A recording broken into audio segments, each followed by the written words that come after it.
C'est l'ambassadeur de la République populaire de Chine au Burundi. Cette audience avec l'ambassadeur de la République populaire de Chine au Burundi s'inscrit dans la suite de la visite que le chef de l'État a effectuée à la fin du mois de juillet en République populaire de Chine, où il s'est entretenu avec son homologue président chinois et se sont convenus de hisser les relations bilatérales et de coopération à un niveau supérieur. Lors de sa visite en Chine, le chef de l'État avait eu l'occasion de faire des visites de partage d'expérience dans certaines villes et certaines industries œuvrant dans le domaine de l'agriculture, le domaine des nouvelles technologies et le domaine de l'énergie. Un des sujets dont faisait objet cette audience, c'était le rapport soumis par l'ambassadeur de Chine qui annonce qu'à la suite de cette visite et de ce sur quoi se sont convenus les deux chefs d'État, une forte délégation de la Chine est attendue au mois de décembre. Une délégation qui sera constituée par des représentants du gouvernement, mais également des entrepreneurs qui viendront pour explorer les voies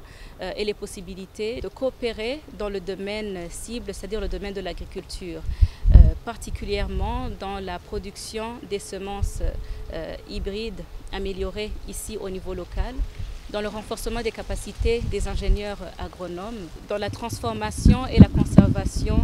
des produits agricoles afin de promouvoir l'exportation. L'ambassadeur de Chine a également encouragé, lancé un appel pour plus d'exportation de thé et de café vers la Chine, vu que la demande s'accroît. Lors des échanges, ils ont également évoqué le domaine de l'énergie, où la République populaire de Chine a annoncé qu'il est prêt à appuyer le gouvernement burundais par une fourniture de 9000 plaques solaires qui seront octroyées à la population burundaise vivant dans des lieux reculés où ils n'ont pas accès à l'électricité. Cette société qui va offrir ces plaques solaires avait été également visitée par le chef de l'État lors de sa visite en Chine au mois d'août. Ils ont également évoqué la question relative au changement climatique, où l'ambassadeur de Chine a annoncé également que la Chine est prête à appuyer le gouvernement par une aide d'urgence d'une valeur de 2,8 millions de dollars pour assister et appuyer le gouvernement et surtout la population qui est victime des conséquences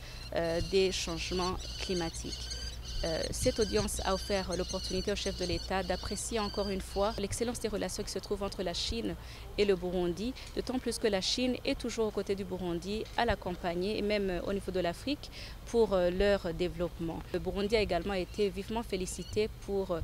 son élection au Conseil des droits de l'homme. Les deux autres autorités se sont convenues de continuer à renforcer davantage les relations bilatérales et de coopération entre les deux pays.